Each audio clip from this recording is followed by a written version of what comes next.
Breaking news, hunted down and arrested a mysterious man hiding in the rugged hills between Calabasas and Malibu, wanted for a string of burglaries and maybe much, much more. A major break tonight in a case that's had people on edge for months. A burglar spotted with a rifle who may have been living off the land busted. And the big question tonight, is he connected to a mysterious murder of a father in a Malibu campground? Well, CBS 2's Rachel Kim has been following this story, and she is live at the Hall of Justice in downtown LA with the very latest. Rachel.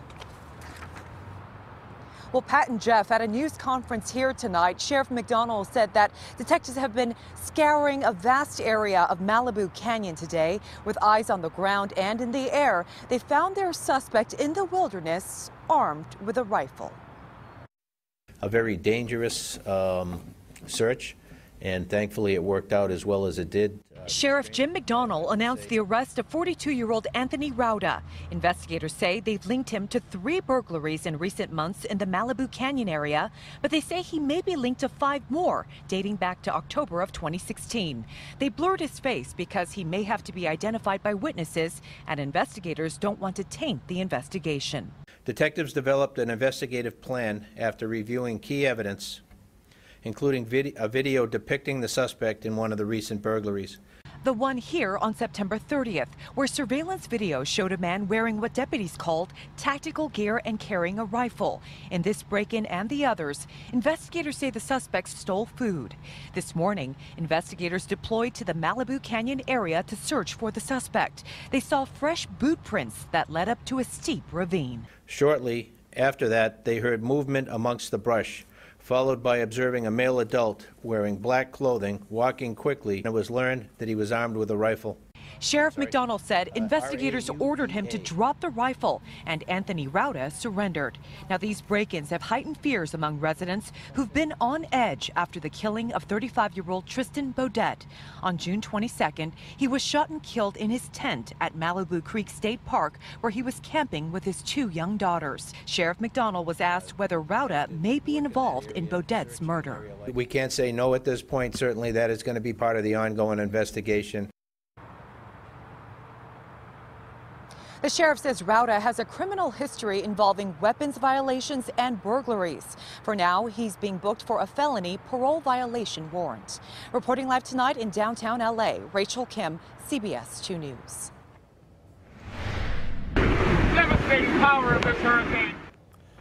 And that was Hurricane Michael as the powerful Category 4 slammed into the Florida Panhandle this afternoon. Tonight, it's a tropical storm, but still a powerful threat. Well, here's how Michael looks on CBS 2 weather radar. It's dumping a lot of rain across the southeast, and it's not done yet. Our live team coverage on Michael's wrath as meteorologist Garth kept keeping track of it. But we begin with CBS 2's Peter Dowd. He's live in the newsroom with more incredible pictures of the storm's fury. Peter. Yeah, Pat and Jeff, Michael is now a tropical storm, but it's deadly. And tonight there is one confirmed death after a Florida man was hit by a falling tree. Tonight, pounding rain as Hurricane Michael moves inland into Georgia. Just hours earlier, jaw-dropping images of destruction along the Florida Panhandle when the storm made landfall. Some wind gusts reached 155 miles per hour. Hurricane Michael is the worst storm that the Florida Panhandle has ever seen. We're turning 100% of our focus on search and rescue and recovery. Along the coast, storm surge reached 10 feet in some areas. Oh my goodness. From exploding transformers to dangerous falling trees, Michael is like a buzzsaw, leaving a trail of destruction in its wake. In Panama City, this middle school was one of many buildings ripped apart. Both walls of the gymnasium were destroyed. In Mexico Beach, Florida, where the storm's eye wall made landfall, many residents say they did not expect the damage would be this bad. Devastation. This is total devastation. I mean, my brother also has a house on the beach that's gone. I mean, there's nothing left of it. Hundreds of thousands of customers are without power, and officials say it may not be restored for days, possibly weeks. Residents who refused to evacuate were cut off when bridges were closed, including along St. George Island, now covered in water. Reporters covering the storm struggled to stay on their feet. We're really starting to see and feel the worst of it. The wind is whipping up. The rain continues to come down in sheets. We've seen submerged vehicles. We've had dumpsters floating by us. Right now, more than 300,000 homes and businesses along the Panhandle do not have electricity. Michael is crossing Georgia right now and headed to the Carolinas. Back to you in the studio. Peter, thank you so much. And tonight, Michael is beginning to weaken. As we just mentioned, it is now a tropical storm as it passes through Georgia. Well, CBS 2's Garth Kemp is here. He's tracking that storm, and he joins us now with the latest. Garth? Yeah, well, there we go. And here it is. It's just clearing out through Macon, Georgia, moving up towards Atlanta. Atlanta's been getting hit very, very hard on this. We're also been picking up some watch boxes, thunderstorm warnings. Tornadic activity gets spun out on some of these outer bands that cruise through the area. Tropical storm winds still way out to about 100 miles away. It's also affecting 95 over towards Charleston. And we're going to continue to watch it hammer Atlanta for the next several hours. Remember, it's moving at around 17 miles an hour to the north and to the northeast. We project it overnight tonight to continue to destabilize a little bit, become more of just a tropical depression and move offshore. But a lot of rain is yet to come from this as it continues to move off the mid-Atlantic states. We'll take a look at our weather coming up in a few minutes. Back to you guys. All right, thanks, Garth. It was also a rough day on Wall Street, and President Trump lashed out after the stock market had one of its worst days of the year. The Dow, NASDAQ, and S&P 500 all suffered massive losses today, and President Trump placed the blame on the Federal Reserve. No, I think the Fed is making a mistake. They're so tight. I think the Fed has gone crazy, but I think the Fed has gone crazy. Economists say presidents usually avoid criticizing the Federal Reserve, and they say today's comments could be perceived as a political attack. Developing news at this hour. Search right now for a missing 22-year-old woman. Sahara Fisher's family says she left her Shadow Hills home yesterday for a walk but never returned. Anyone with information is asked to contact LAPD.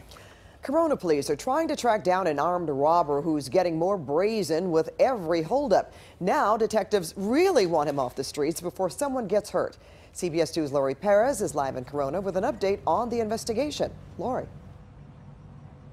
Well, Pat, Corona police say this guy has been caught on camera not once or twice, but at least 4 times robbing local businesses, including this Vaughn's gas station behind me. Now police are hoping someone will recognize him and help them catch a serial armed robber. Watch this string of videos carefully. At least 4 times since June, and most recently last week, Corona police say security cameras at Corona businesses have captured this guy, glasses and ball cap, robbing local businesses of stacks of cash. In fact, look at this. 2 of the videos show him boldly going back for seconds, hitting this Vaughn's gas station twice. Tonight, when we stopped there, a security guard stood behind workers. They told us he was a new addition to the staff. Police say businesses are on the lookout. It appears it's gas stations, fast food restaurants, and possibly even a grocery store at this point. And we believe it is the same suspect in each occurrence. In some instances, the suspect appears to lift his shirt. Police say that's him showing that he has a gun as he threatens workers for the money.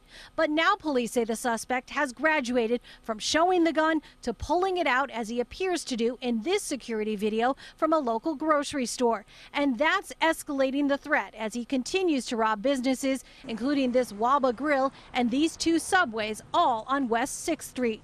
Workers told us company policy prevented them from talking to us about what happened, but at this Subway, a worker did tell us that after the armed robbery, they added security cameras. He seems to be becoming more brazen with his robberies as he progresses throughout the time.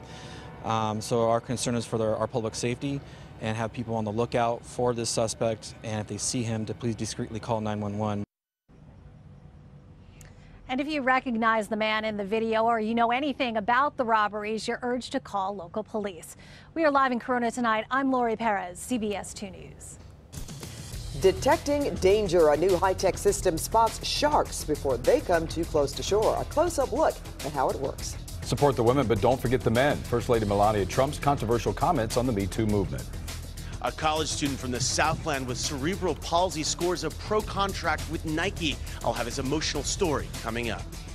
Hey everybody, I'm Garth Kemp. Well, it's been a nice day for us. Can we keep it going? We'll tell you the weather's on the way. Come on! Hey! An icon of Hollywood past and present. The Debbie Reynolds Dance Studio scheduled for demolition.